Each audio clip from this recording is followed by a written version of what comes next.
Truthspresso, Episode 11. Face it, we all would rather sleep in this morning. That's why God gave us espresso, to kickstart our zombified corpses into hyperdrive. And now, giving your mind and soul the morning shot of truth it craves.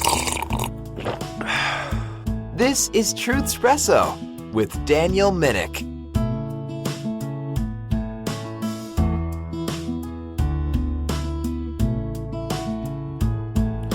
Hello, this is Daniel Minnick, your host for Truthspresso. Welcome back. If you've been listening up until episode 11, then I will have to say welcome back. And if you have listened to the episodes prior to this one, if you're not just getting started in episode 11, you would realize that we have definitely gone out the door covering topics that do not shy away from controversy, although I have attempted to present them in a gentlemanly way, as I have explained that I would try to do in the introductory episode 0. But this episode kind of embraces a controversial topic that has a lot of supply of controversy, as we might say. It is a very hot button issue. It is one of those taboo topics, and that is the issue of abortion. And this episode I am entitling Abortion Fiction. Now, I believe that this will become a series of episodes because I am responding to a particular article. In fact, I was working on notes for an episode related to the topic of Obamacare, the Affordable Care Act, and the promises and the consequences of that. And I had not even finished working on the notes for an episode about Obamacare when my wife sent me a link to an article written for the New York Times. And I read this article, and although I was not surprised, I realized that this article was going to have to be addressed first. It is actually a pretty recent article. It was published on the New York Times June 23rd, 2019. So, what happens when a screenwriter/novelist writes a politically lopsided opinion piece about abortion for the New York Times? You end up with an opinion piece with no citations, makes unfounded accusations, commits many logical fallacies, begs the question, and completely ignores anything remotely related to answering the actual questions relevant to the controversy itself of abortion. In other words, what do I have to say about this article? It's a modern work of genius. This article is entitled The Long, Cruel History of the Anti-Abortion Crusade. This was written by John Irving, who is a novelist and a screenwriter, as I mentioned. So, in brief summary of this article, here's what the article has to say. This is my summary and my paraphrase. So first of all, anti-abortionists are irrationally mean and insensitive to women and to children outside the womb. Abortion in the first half of pregnancy was actually a common good during the colonial period. But for some unknown reason, lots of evil doctors managed to get abortion illegal in all 50 states one by one in the mid to late 1800s, even though an obvious societal need screamed for the abortion services that they as doctors could have provided for profit. Society needs to care for the downtrodden, like pregnant women who need abortions. And I wrote, I'm speaking of Mr. John Irving here, I wrote a novel that was very historically accurate and depicted an adopted person who grew up to become a loving doctor. but he had to come to grips with the reality against his intuition that abortion services are actually a good thing for women. And I won the prestigious Margaret Sanger Award for this novel that turned into a film. And it wasn't until the moral majority led by Jerry Falwell and company in the late 1900s, that this whole nonsense of quote-unquote pro-life began, and pro-life is nothing but a marketing term. But I do respect, you pro-lifers, I do respect your pro-life views. Really, I do, but you just need to respect mine. So, as I get into this article, it is not an attempt, as I have read it and understood it, this article is not an attempt to persuade committed pro-life advocates through really good arguments for the pro-abortion position. It is not an attempt to persuade pro-lifers to Mr. Irving's position. It is merely preaching to the leftist choir the talking points that they love to hear while plugging their ears and saying la la la la la la la at any relevant question to the terms of the whole debate. So, this article begins by making this bold statement, quote, "Abortion opponents don't care what happens to an unwanted child, and they've never cared about the mother." So, that sounds like a very broad-brushing statement. I mean, Mr. Irving could have been a little more statistically accurate, perhaps. He could have said, some, or many, or most. Nope. According to Mr. Irving, if you hold a pro-life position, by definition, if you oppose abortion in any way, you fall under this subhuman accusation. You don't care about women and you don't care about children outside the womb. You just have this strange attachment to fetuses inside the womb that are developing, but once they come outside the womb, then they can be killed or abandoned or whatever. So that's what so-called pro-lifers believe. That's the first statement of the article. So pro-lifers, do you embrace that with abandon? Probably not. But don't worry, this article will explain later on how pro-lifers fit this less than amicable description, and of course, Mr. Irving will just assume the truth of his reasoning without asking and answering the questions that his assumptions raise. Particularly, as a spoiler, his assumptions have to do with the idea that if you don't support, socialized health care and welfare, government welfare programs, if you just simply don't support those, by definition, you're not caring for mothers and their children. So, let's move on to the next statement, in which Mr. Irving begins to attempt to explain this statement, because he will repeat it at the end of the article. Quote, "Amid the anti-abortion measures being pushed through state legislatures, consider the mazy history of abortion in the United States." So, of course, this statement talking about anti-abortion measures being pushed through state legislatures comes on the heels of the recent pro-infanticide state bills and court rulings. But none of that matters or causes Mr. Irving to bat an eye.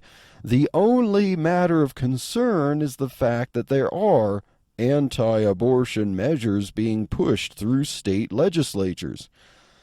What would Mr. Irving have to say about legalized infanticide in these cases after birth? Surely life begins at least at birth, right? How about the next day? So where is that line according to Mr. John Irving? Well, the question of that line is conveniently left out of the article. Mr. Irving never even addresses that. The issue of when life does begin and is the fetus a full human being is never addressed. Why shouldn't it be? Isn't that why there's even a debate? No, Mr. Irving simply assumes the truthfulness of his position without supporting it any way. Why? Because he's a novelist. That makes him an authority on the topic. So, moving on, let's go to the next sentence. Quote, women capable of determining and managing their reproductive rights have been undermined by men in power before. Now, here's the crux of Mr. Irving's proof.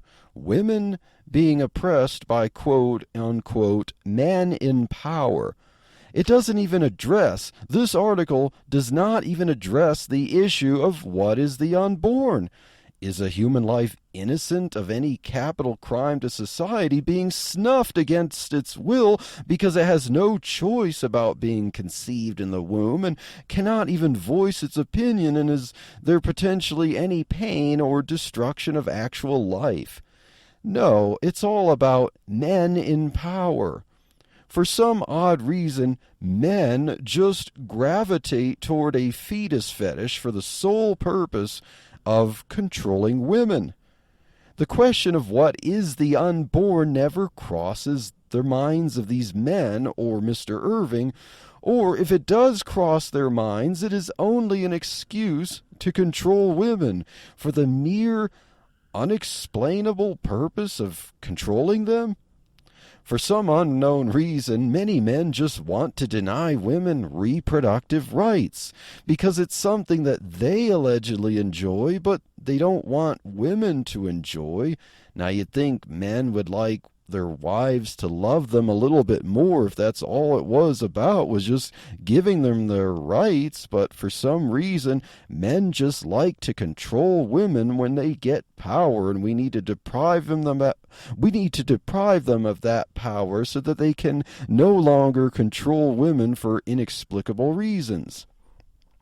Now, as an aside, or not really an aside, but as of note, my wife is a CNM, that's a certified nurse midwife. She got her postmaster's degree in certified nurse midwifery from an accredited secular state university.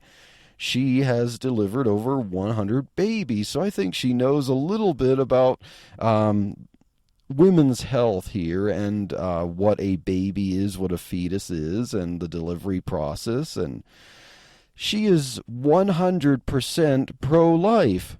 She believes that life begins at conception. She believes that human life begins at conception and deserves protection and not to be killed. And I have nothing to do with her belief here. I never imposed that on her. Perhaps she was brainwashed by someone. If she was, she seems to have been brainwashed by other women, and, well, maybe perhaps these women were brainwashed. Well, who knows? But all I know is that my wife is 100% pro-life, and she can make a good case for that. So now let's consider for Mr. Irving's consideration in this concept of women being suppressed by men in power. Let us consider crisis pregnancy centers. Oh yes, Planned Parenthood loves to bash crisis pregnancy centers. They're not really real medical places. Now, you know, there can be some crisis pregnancy centers that might operate without the most stringent standards and requirements. But so let's ask the question, are crisis pregnancy centers that try to dissuade women away from abortions, are these the result of quote unquote men in power? If you think crisis pregnancy centers are established by men, funded primarily by men, and staffed by men, you really would need to have your eyes examined just a little bit. Crisis pregnancy centers are definitely the product of women, pro-life women, largely, and I have been in crisis pregnancy centers as my wife has gone for ultrasounds and volunteered to help, and everyone there's a woman. Now, let's consider this claim from Mr. Irving about men in power and read the very next statements in light of this. So, quote, prior to the 1840s, abortion was widespread and not illegal in our country. In the time of the Puritans, America's deeply religious founding fathers, abortion was allowed until the fetus was quick, quote unquote, quick as they called it. That's my editorial there. Abortion was allowed until the fetus was quick, when the woman could feel the fetus move. So that's quite the claim about history there, with no citation to back it up. But let's see this allegedly abortion-friendly colonial period through the lens of the claim that the issue has always been about the struggle for so-called reproductive rights against so-called men in power. What do we know about the colonial culture that Mr. Irving admittedly terms Puritan? So, who occupied government at all levels during that time? Men? Who owned all businesses that were not related to things like embroidery, interior decorating, midwifery, or any other traditionally female interests? Men? Who held all clergy positions in churches? Men. Well, it seems like Puritan colonial America would be the epitome of a society that is entirely, quote-unquote, men in power. Yet, according to Mr. Irving, this deeply religious, as he calls it, and apparently male-dominated culture was allegedly friendly toward abortions. But opponents of abortion are all about men in power. Men in power are the big problem. But so today, when there are more women in places of power than in the colonial period, men allegedly oppose abortion even more. Does that make any sense? Yet, given our historical precedent, what we have here in the colonial period, given the historical precedent, if men ever dominate the culture like they once did during the colonial period, they would naturally become friendlier toward abortions? Mr. Irving, how does this reasoning even begin to make sense? How are your statements consistent with each other? Are we are barely into the article, and there is much more to cover and more inconsistencies to uncover. So let's move on to the next statement. Quote, before modern diagnostic ultrasound, abortion was permissible beyond the first trimester, up to 4 or 5 months. Our founding fathers got this right. The choice to have an abortion or a child belonged to the woman, unquote. So, let's take this line, let's compare this with the statements that were made right before. Once again, the men in power founding fathers allegedly accepted abortions, according to Mr. Irving. Beats me how Mr. Irving is trying to make an argument. But notice that first statement. Before modern diagnostic ultrasound, abortion was permissible beyond the first trimester, up to 4 or 5 months. Does Mr. Irving draw any conclusion between why the colonialists were allegedly more friendly to abortion and why things allegedly changed since quote-unquote modern diagnostic ultrasound became available? Nope. Does Mr. Irving's own conjoined statements beg that question? How could they not? Yet ultrasound seems to play no role in this debate for Mr. Irving. It's simply incidental. It tells us nothing. It's mere chronology and mysteriously nothing else. Pay no attention to that man behind the curtain. The great Oz has spoken. So let's see. Mr. Irving admits that ultrasound technology is, quote, diagnostic. That's his word, not mine. Is it perhaps diagnostic enough to identify what exactly is in the womb, enough to, give us more information than the Puritan quickening could tell us? That Mr. Irving seems to be attached to that quickening concept of the Puritans. No, of course not.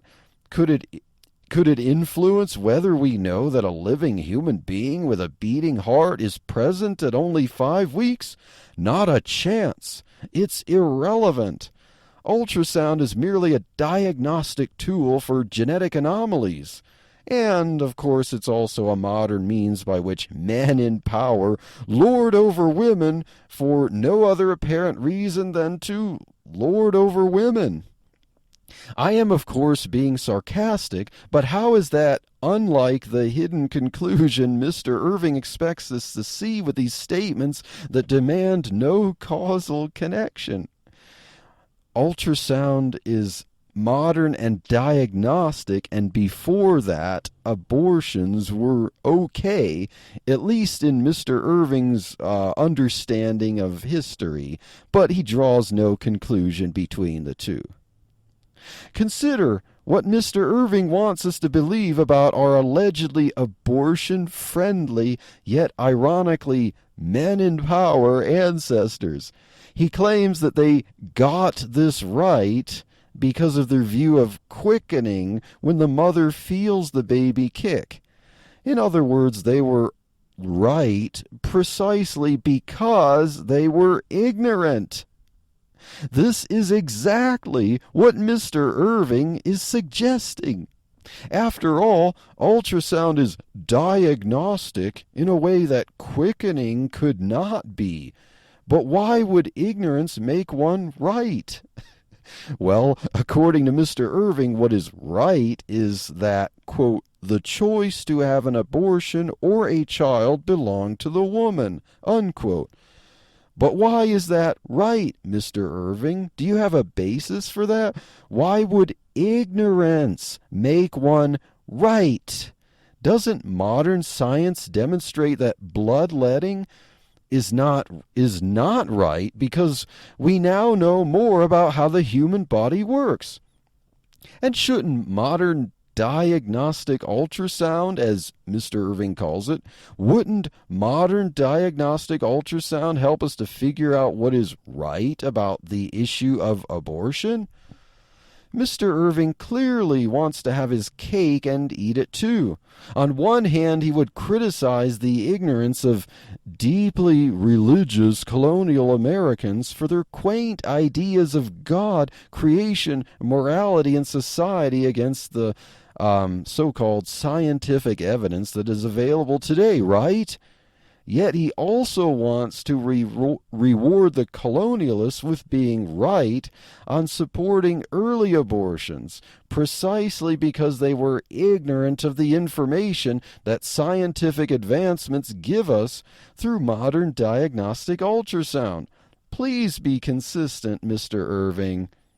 After all this, we haven't yet begun to put Mr. Irving's history lesson to the test of scrutiny. I have merely given him the benefit of the doubt, because if Mr. Irving's version of history is true, his whole argument collapses. Yet, apparently also, if he is wrong about history and history is more pro-life, then his whole argument collapses once again.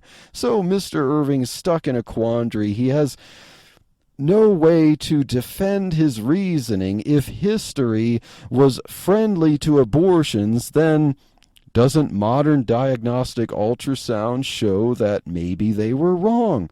But if history was more pro-life and Mr. Irving is wrong about history, then his arguments still don't work. And of course, I would like to mention once again, none of this article, there is not once in this whole article where Mr. Irving even attempts or begins to try to address arguments for the so-called pro-life position, as he claims it's a marketing term later in the article. But stay tuned. After we dissect Mr. Irving's historical arguments, or lack thereof, in this article, and the ignorance of Mr. Irving in presenting what exactly the pro-life position is, we will look into just what exactly is the pro-life position. What are the arguments for life of the fetus in the womb and the right to the protection of life that the fetus in the womb as a full living human being should have?